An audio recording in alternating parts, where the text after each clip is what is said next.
Génesis capítulo 28 tenemos la historia de Jacob huyendo después del engaño a Esaú y de haber obtenido la bendición de la primogenitura.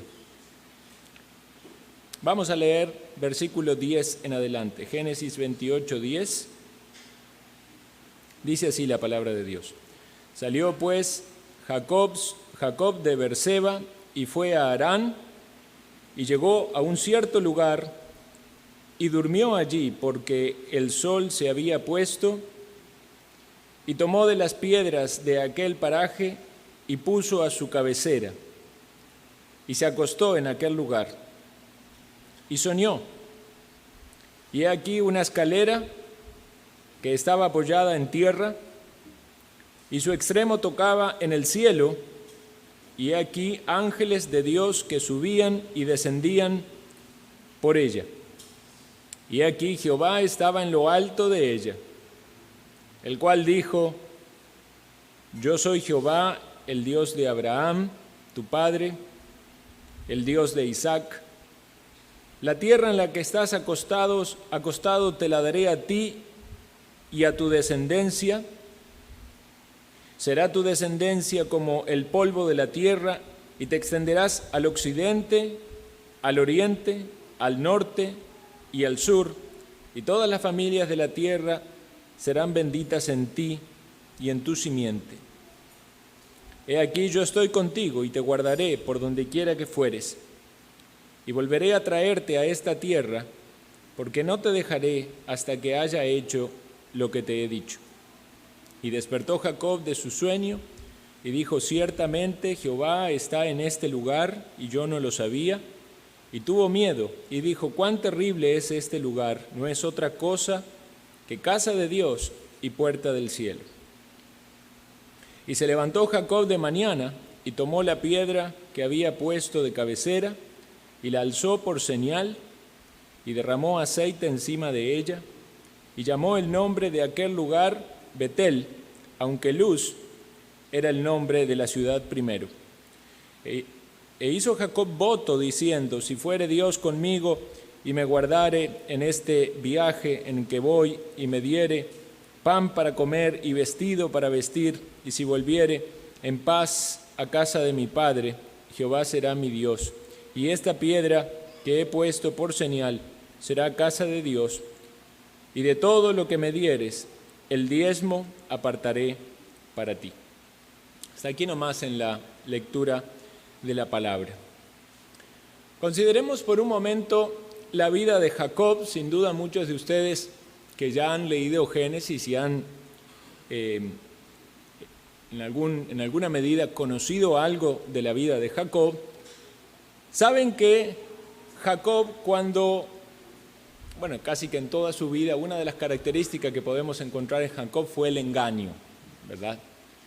Como decía un predicador, Jacob no era una persona que alguien quisiera tener como hermano, ¿verdad?, ni como yerno, porque él se caracterizó precisamente por engañar. Pero vemos que desde el inicio de su vida, Jacob parece mostrar que él quiere tener lo que a otro le pertenece.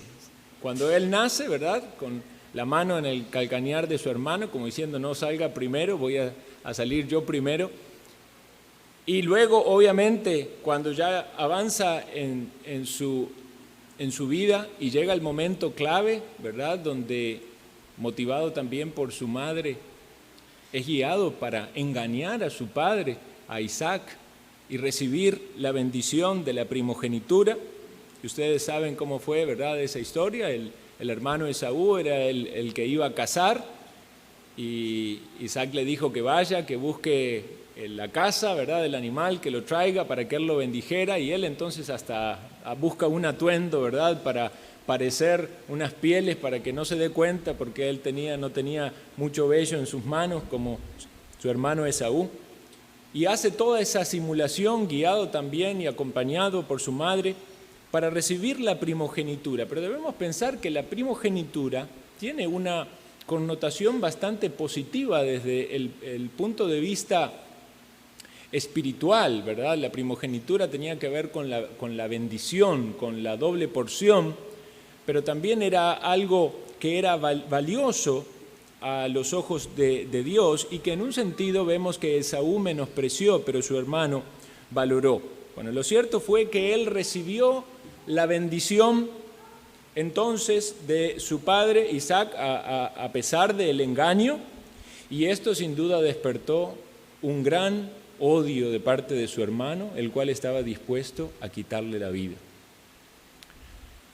Su madre entonces estaba muy angustiada por eso, y como vemos en el capítulo anterior, capítulo 27, versículo 41, dice, vamos a leer allí, 41, aborreció Esaú a Jacob por la bendición con que su padre le había bendecido, y dijo en su corazón, llegarán los días de luto de mi padre, y yo mataré a mi hermano Jacob.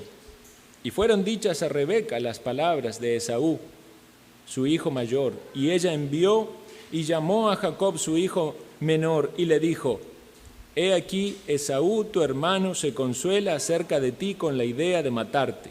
Ahora pues, hijo mío, obedece a mi voz, levántate y huye a casa de Labán, mi hermano, en Harán, y mora con él algunos días hasta que el enojo de tu madre se mitigue, de tu hermano se mitigue, hasta que se aplaque la ira de tu hermano contra ti y olvide lo que le has hecho. Yo enviaré entonces y te traeré de allá. ¿Por qué seré privada de vosotros ambos en un día? Entonces vemos que también aquí su madre Rebeca, actuando de este modo, buscando proteger la vida de Jacob y obviamente del mismo Esaú, por lo que sería la terrible consecuencia de que él matara a su hermano. Entonces envía a Jacob, y en cierto modo Jacob es enviado por su madre, pero en cierto modo también él está huyendo de su hermano que quiere matarlo. Y es en este momento bajo de la vida de Jacob en el cual él se tiene que enfrentar a cosas que no eran quizás naturales o comunes para él. Era un hombre o un niño de hogar. Él no era como su hermano que iba a buscar la casa, el alimento, ¿verdad? A una persona ruda, una persona dispuesta a pasar afuera la intemperie y a enfrentar los peligros. Él era alguien que estaba en el hogar. Era alguien que seguramente no estaba preparado para este camino. Imaginemos los peligros que podían haber en aquella época, peligros de animales, ¿verdad? Peligros de exponerse al clima sin protección, peligros de personas que pudiesen encontrar y que pudiesen tomar su vida.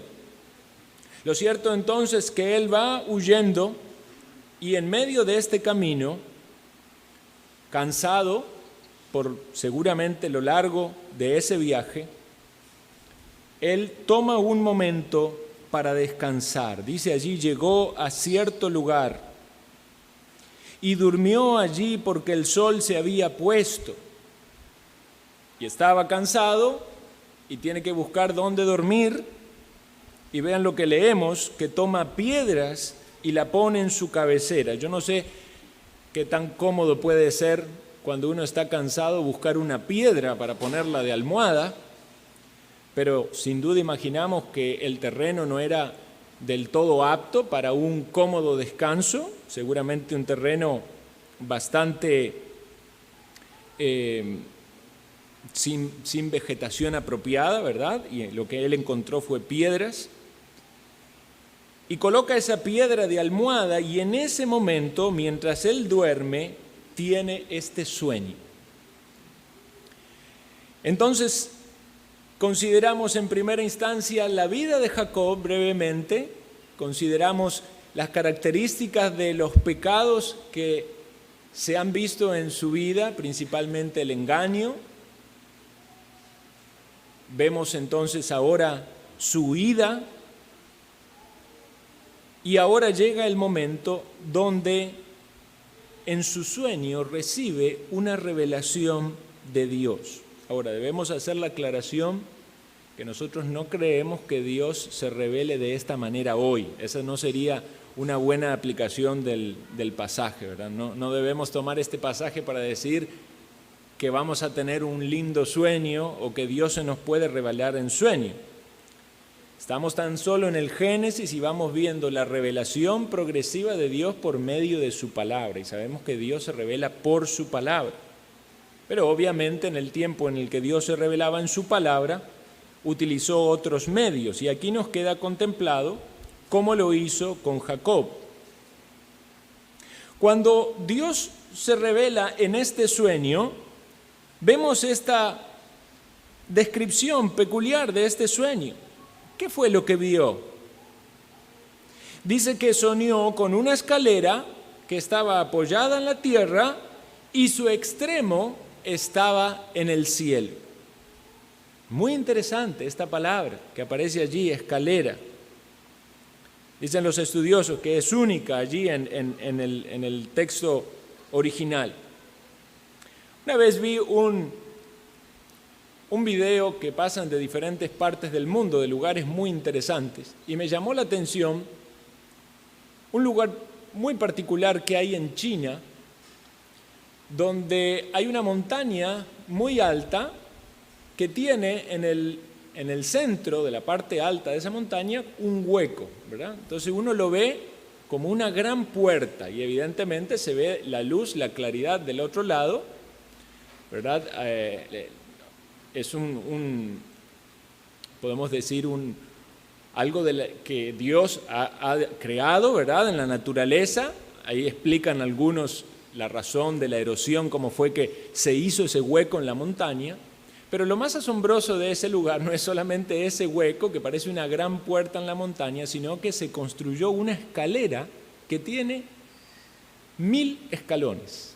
Dicen 999 escalones. Y entonces es un atractivo turístico, ustedes lo pueden buscar, lo pueden encontrar, y realmente es algo majestuoso, porque uno ve toda esa gran montaña y esa escalera con tantos escalones, y cuando llega allá al final se ve ese gran hueco en la piedra que parece una puerta y la claridad del resplandor del otro lado. Cuando yo vi eso, me hizo pensar un poco en este sueño. Seguramente había mucho más esplendor en el sueño de Jacob, pero él veía una gran escalera, seguramente en piedra, y veía que partía desde la tierra, pero su extremo estaba en el cielo. Ahora él veía en la punta, en el extremo de esta escalera, a Dios mismo. Esto es lo que nos dice la palabra de Dios. Y veía que los ángeles subían y descendían por medio de esta escalera. Versículo 13, Jehová estaba en lo alto de ella y dijo: yo soy Jehová, el Dios de Abraham tu padre, el Dios de Isaac. La tierra en que estás acostado te daré a ti y a tu descendencia. Entonces vemos que es Dios que se había revelado, ¿verdad? A Abraham, su abuelo. Entendemos que dice aquí el texto, su padre es la expresión que se utiliza para los ancestros, que se había revelado a Isaac y ahora se revelaba a Jacob. Se revelaba a aquel que había nacido en segundo lugar y al cual no le correspondía la primogenitura, pero a aquel que había recibido la bendición en la providencia divina. Y debemos aquí desprender, para que no haya confusión en nuestra mente, de una cosa es la soberanía de Dios y también debemos entender la responsabilidad humana. Sin duda Dios cumpliría todos sus planes en su perfecta voluntad sin que nosotros tuviésemos que incurrir en pecado. Dios no obliga a nadie al pecado. Pero también es cierto que muchas veces Dios va a cumplir sus planes, aun cuando nosotros en nuestra rebeldía o en nuestra carnalidad vamos a pecar. Obviamente la forma en la que Jacob obtuvo la primogenitura por medio de engaños no fue algo apropiado delante del Señor. Pero a pesar de los pecados, a pesar de este mal actuar de él o de su madre, Dios estaba cumpliendo allí sus propósitos. Entonces vemos soberanamente Dios eligiendo a Isaac y no a Esaú. Y vemos a Jacob en su rebeldía actuando mal delante de Dios, pero aún así vemos la mano misericordiosa de Dios en él. Es particular que cuando vemos cómo Dios se revela a Abraham, a Isaac, a Jacob, el énfasis no está tanto en los pecados de ellos, de los cuales tiene que arrepentirse, sino que el énfasis está en la promesa de Dios, en el pacto de Dios con alguien que no lo merece en absoluto. Vemos que hay pecado en el hombre, pero vemos que hay una promesa incondicional de parte de Dios. Yo soy Jehová, el Dios de Abraham tu padre, el Dios de Isaac. La tierra en la que estás es la tierra que te daré a ti y a tu descendencia. La misma promesa que recibió Abraham, que recibe Isaac, ahora la recibe Jacob. Su descendencia sería aumentada y todas las familias de la tierra iban a recibir bendición, porque Dios estaba derramando de algún modo su gracia y su misericordia sin que Jacob lo merezca en absoluto. Cuando vemos la obra de gracia de Dios en nuestra vida, en nuestra salvación, debemos ver esto: no merecemos en absoluto lo que Dios hace en nosotros. Y entonces vemos que Dios le da palabras que Jacob necesita escuchar. Yo estaré contigo, versículo 15, te guardaré por donde quieras que fueres. Sin duda eran palabras de ánimo. Recordemos que era un viaje, que era algo peligroso, que él podía tener temor de que su hermano viniera por su vida. Recordemos que él no sabía qué iba a ser de su futuro. Pero Dios le da palabras de ánimo, le afirma la promesa y ahora le habla de que Él lo va a proteger, iba a estar con él, no solo lo iba a llevar, lo iba también a traer. Dios estaba cuidando a Jacob en ese viaje, Dios lo estaba cuidando en su sueño, pero Dios también se presenta allí de una manera especial en el sueño. Siempre Dios está con nosotros, Dios es omnipresente. Pero hay momentos donde la presencia de Dios va a ser mucho más notoria porque Dios quiere que sintamos su presencia y que nos afirmemos en sus promesas y en su palabra para nuestras vidas. Y es entonces que Jacob se despierta. Versículo 16. Y dijo: ciertamente Jehová está en este lugar, y no lo sabía. Sin duda Jacob sabía que Dios es omnipresente, que está en todos lados. Pero ahora él se da cuenta de que estaba en ese lugar de una manera especial. Y dice: no es otra cosa que casa de Dios y puerta del cielo. Vean versículo 17. Tuvo miedo y dijo: cuán terrible es este lugar. Otras versiones dicen: cuán asombroso es este lugar. No es otra cosa que casa de Dios y puerta del cielo. Dios estaba con él, Dios lo había cuidado, lo había guardado.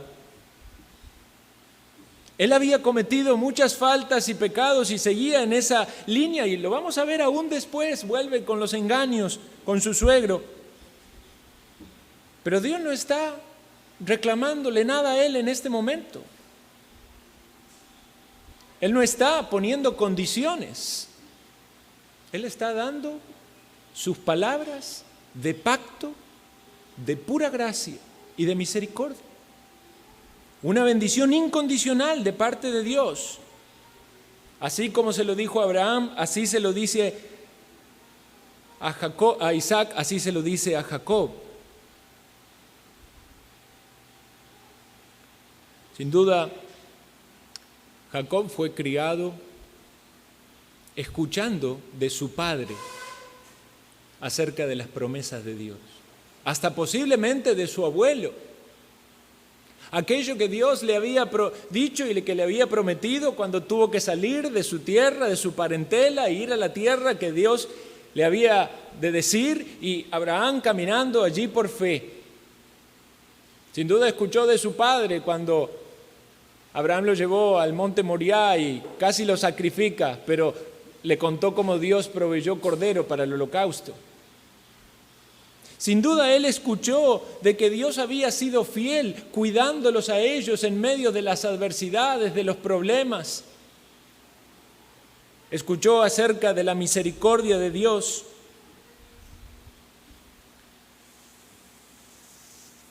Y él ahora estaba teniendo el primer encuentro con Dios, personal. Ya no era lo que le contaban, era lo que él vivía. Puede haber personas que han escuchado de Dios, puede haber aquí niños que escuchan de la fe de sus padres o de sus abuelos, que son instruidos en la palabra de Dios, pero todavía no han tenido un encuentro personal con Dios. Y cuando tienes un encuentro personal con Dios, si hay algo que debe quedar claro, es que Dios te muestra su misericordia y que el pacto que Él hace en la salvación, ¿verdad?, un pacto de gracia, precisamente no depende en absoluto de nuestro proceder ni de nuestras obras, porque si fuera por nuestras obras, ¿qué esperanza para nosotros habría? Pero es en su gracia. Te bendeciré. Es cierto que Jacob tuvo afectos espirituales. El hecho de desear la primogenitura podía ser algo ciertamente espiritual, pero querer pretenderla por medio de todos esos engaños no era agradable a Dios, ¿verdad? Puede haber personas que tengan afectos religiosos, puede haber personas que tengan ese deseo de escuchar de Dios o de conocer de Dios, pero cuando ven sus obras demuestran carnalidad.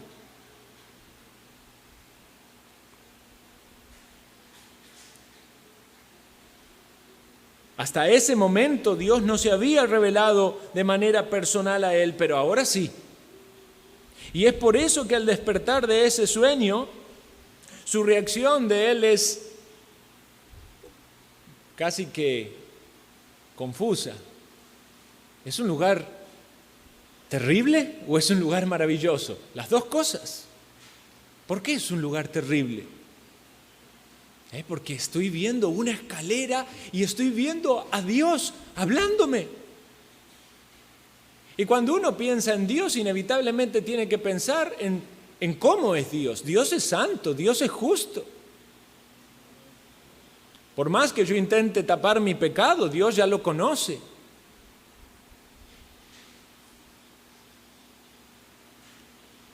Cuando pienso en esa comunicación con Dios, de ahí está. Podía ser que Dios estuviera llamándolo, diciendo, bueno, ven, ya, a rendir cuentas. Uno puede pensar hasta en la muerte. Cuando tengamos que estar enfrente a Dios y rendir cuenta de cómo fue nuestra vida, qué fue lo que hicimos, cómo fue que actuamos. Pero no fue esa la manifestación de Dios. Fue Él diciéndole palabras de esperanza, de promesa, de gracia incondicional. Y entonces ahí lo que él había escuchado seguramente en su hogar, de sus padres, y la bendición que le fue dada a él por medio de su padre, ¿verdad?, de Isaac, pero también esa afirmación de lo que Dios había prometido que se cumplía en él, de que iba a heredar esa promesa, lo llena de un gran temor, pero a la vez asombro. Cuán terrible es este lugar. Es un lugar terrible porque es casa de Dios, y ese es el nombre de Betel. Él le puso ese nombre a ese lugar, Betel, casa de Dios. Puerta del cielo.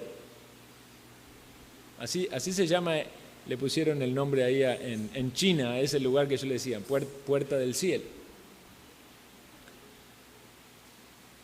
Y esa escalera con los ángeles subiendo y descendiendo. Y entonces Jacob hace voto.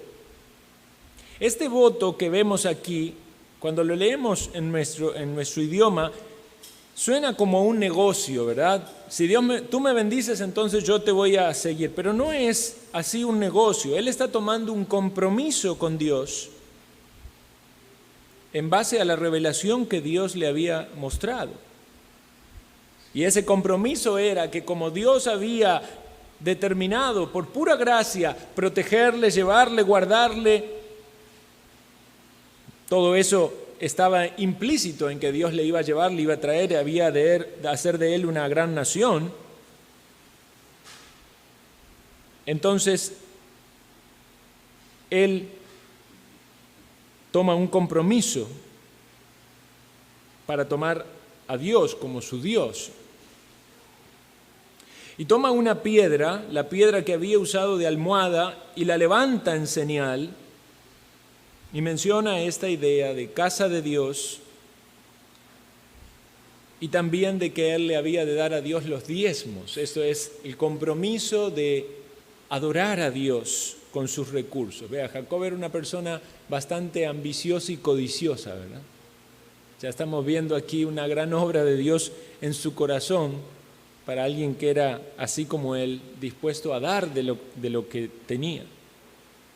Hoy hablábamos en la mañana de eso, como cuando Dios transforma a una persona, transforma también sus escala de valores y sus afectos y sus prioridades. ¿Qué vemos entonces, hermanos, en esta historia y cómo podemos tomar aplicaciones apropiadas para nosotros? ¿Qué tiene que ver esto con nosotros y con nuestra vida? Bueno, como dije al inicio, esta no es una historia para que saquemos aplicaciones de cómo soñar sueños maravillosos o cómo tener buenas visiones. Eso no es una aplicación apropiada. Esta es una historia que tenemos en la palabra de Dios que nos muestra cómo Dios va revelándose progresivamente en su plan salvífico, que es por pura gracia, no por nuestras obras, no por nuestros méritos, sino porque Él quiere derramar su gracia. Y evidentemente al decir revelación progresiva es que no está todo totalmente claro, pero sí hay muchas cosas que van siendo cada vez más claras y cosas que cada vez brillan con más luz. ¿Quiénes son aquellos que reciben la bendición de Abraham según el Nuevo Testamento, según lo dice el apóstol Pablo? Es la iglesia de Dios, ¿verdad? Nosotros somos los que recibimos la promesa. Somos benditos o bendecidos en esta obra de Dios al cumplir su promesa y hacer una gran nación de todos los redimidos, de toda lengua, de toda tribu, de toda nación. Somos el pueblo de Dios. Un reino de sacerdotes, un linaje escogido, una nación santa, pueblo adquirido por Dios. Vemos entonces también que en este lugar donde Jacob recibe esta bendición es un lugar especial porque se manifiesta la presencia de Dios allí y porque Jacob lo llama casa de Dios. ¿Cuál es la casa de Dios, hermanos? La Biblia nos habla de la iglesia como casa de Dios. Cuando el pueblo de Dios está reunido, la presencia de Dios se manifiesta de una manera especial. Es en su iglesia, donde Cristo habita en su pueblo y manifiesta este mensaje glorioso del Evangelio por medio del cual la tierra se une con el cielo. Y Él es esa escalera que nos lleva al cielo. Veamos San Juan, capítulo 1, versículo 51. No llegamos allí todavía en el estudio de Juan, pero es bien interesante este texto. Jesús se estaba dando a conocer en su ministerio terrenal. Se había manifestado allí a Felipe y a Natanael. Y versículo 48 dice, le dijo Natanael, ¿de dónde me conoces? Porque Jesús había dicho, he aquí un verdadero israelita en quien no hay engaño. Y Jesús le respondió, antes que Felipe te llamara, cuando estabas debajo de la higuera te vi. Respondiendo Natanael le dijo, Rabí, tú eres el Hijo de Dios, tú eres el Rey de Israel. Y respondió Jesús y le dijo, porque te dije, te vi debajo de la higuera, ¿crees? Cosas mayores que estas verás. Y le dijo, de cierto os digo, he aquí, de aquí adelante, veréis al cielo abierto y a los ángeles de Dios que suben y descienden sobre el Hijo del Hombre. ¿Qué estaba haciendo alusión aquí Jesús? Un verdadero israelita conocía la historia de Jacob. Un verdadero israelita sabía de ese sueño y sabía de esa escalera que hablaba de esa conexión entre la tierra y el cielo y esos ángeles que subían y bajaban por ella. Este es Jesús, el que conecta a seres humanos pecadores como lo fue Jacob y como lo somos nosotros, con un Dios 3 veces santo, glorioso y maravilloso. Ese es Jesús, que es la puerta, como Él mismo se describió, yo soy la puerta. El que por mí entrare, entrará, pasará, hallará pastos, hablando en alusión a las ovejas. Pero es también esa puerta del cielo por la cual los creyentes hemos pasado.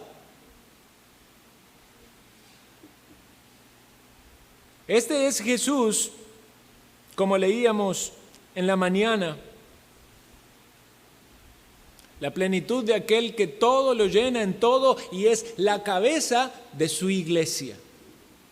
Cuando venimos a la iglesia, y no estoy refiriéndome a estas paredes, a este templo, sino cuando nos reunimos como iglesia, dice la palabra de Dios que tenemos la promesa de su presencia, donde estén 2 o 3 reunidos en mi nombre, allí estoy yo en medio de ellos. Y cuando proclamamos el mensaje del Evangelio, de lo que Jesucristo hizo en la cruz, de su sangre derramada, de su muerte y su resurrección, estamos considerando que pecadores podemos llegar ante Dios. ¿Por qué? Porque el justo murió por los injustos para llevarnos a Dios. Hermanos, es en la iglesia de Dios, es en la reunión del pueblo de Dios, como estamos ahora reunidos, donde Dios es glorificado, porque su gracia y su misericordia es exaltada y porque somos muy conscientes de nuestros pecados. Y vemos la necesidad que tenemos de que nuestra vida se adapte o se amolde a la voluntad de Dios. ¿Es cierto? Todavía hay mucho para cambiar en nosotros. Todavía necesitaremos mucho más de esa gracia de Dios manifestada en nuestra vida. pero nos aferramos a esa promesa de que Él nos salva por gracia y que su gracia seguirá fluyendo para santificarnos y que se cumplirán sus propósitos. ¿Cómo podemos tomar esta maravillosa historia y aplicarlo a nuestra vida? Debemos aplicarlo a nuestra vida de iglesia. Cada vez que nos reunimos, hermanos, como iglesia, debemos decir o pensar: cuán terrible es este lugar.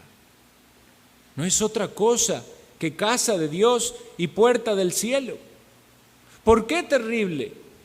Porque de algún modo estamos poniendo nuestros ojos en la eternidad y estamos abriendo nuestros oídos al Dios Todopoderoso que nos revela su voluntad.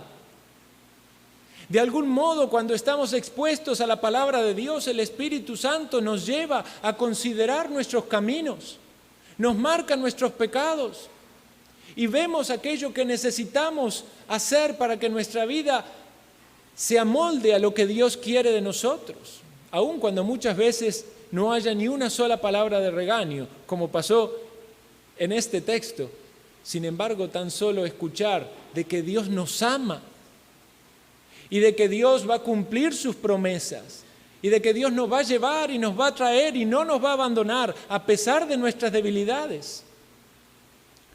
Eso ya mueve nuestro corazón a querer honrarle y agradarle.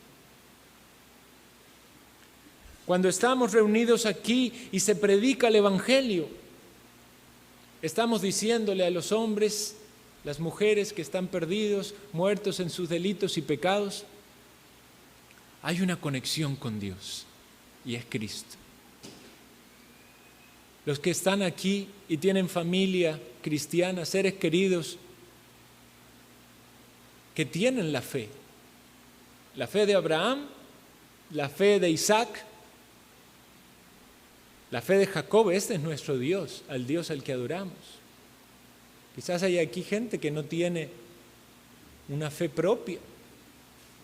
¿No será que Dios se revela por su palabra y toca tu corazón para mostrarte de que Él es real y que Él te llama? Que no eres tú queriendo procurar conseguir bendiciones espirituales de maneras carnales. No, nada de eso te sirve. Es Dios presentándote ante ti por su palabra, transformando tu corazón, perdonando tus pecados y dándote vida eterna. Es un lugar terrible porque es un lugar donde el Espíritu de Dios nos moldea conforme a la imagen de Cristo.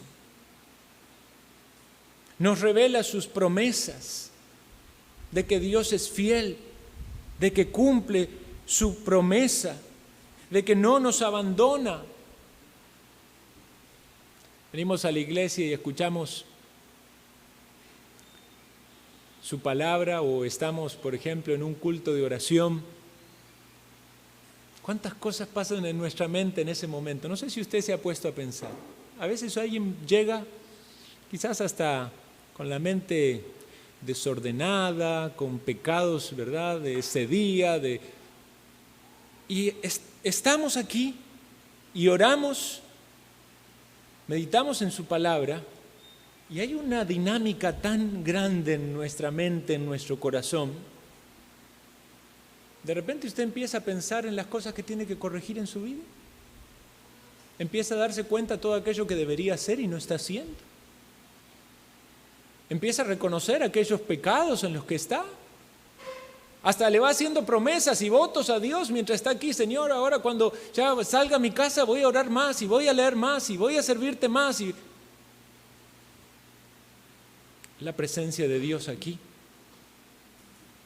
es el cumplimiento de su palabra, que Dios está en medio de su pueblo y su gracia se manifiesta a nosotros, relacionándose Él con nosotros y dándonos luz y discernimiento. Es un lugar asombroso, es un lugar terrible, es un lugar donde hay temor, pero es un lugar donde hay gozo, porque Dios es fiel.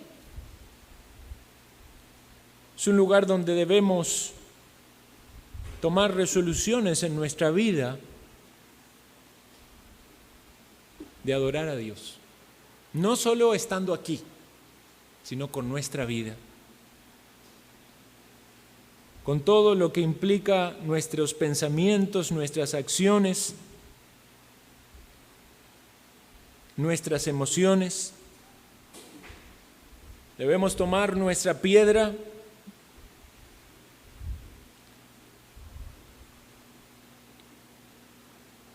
y comprometernos con Dios, no con promesas vanas. Tantas veces uno le hace promesa a Dios que después no cumple, ¿verdad? Dice, mejor refrena tu lengua. Pero sí debemos ver que el Señor es fiel y disponernos a seguirle, a honrarle, a servirle. Jesucristo, la cabeza de la iglesia, el que merece toda la gloria, la honra, el honor. Y la iglesia reunida se expone ante su palabra, recibe la instrucción, el Espíritu de Dios obra y la iglesia se somete a Dios. ¿Valora usted, hermano, hermana, la vida de iglesia? ¿La presencia de Dios en medio de su pueblo? ¿La obra del Espíritu de Dios ministrando en medio de nosotros? Fijemos nuestros ojos en esa escalera maravillosa, donde los ángeles suben y bajan. Veamos a Cristo glorioso y confiemos en la promesa y en la fidelidad de Dios. Él bendice a su pueblo. Tenemos muchos para agradecer. Oremos.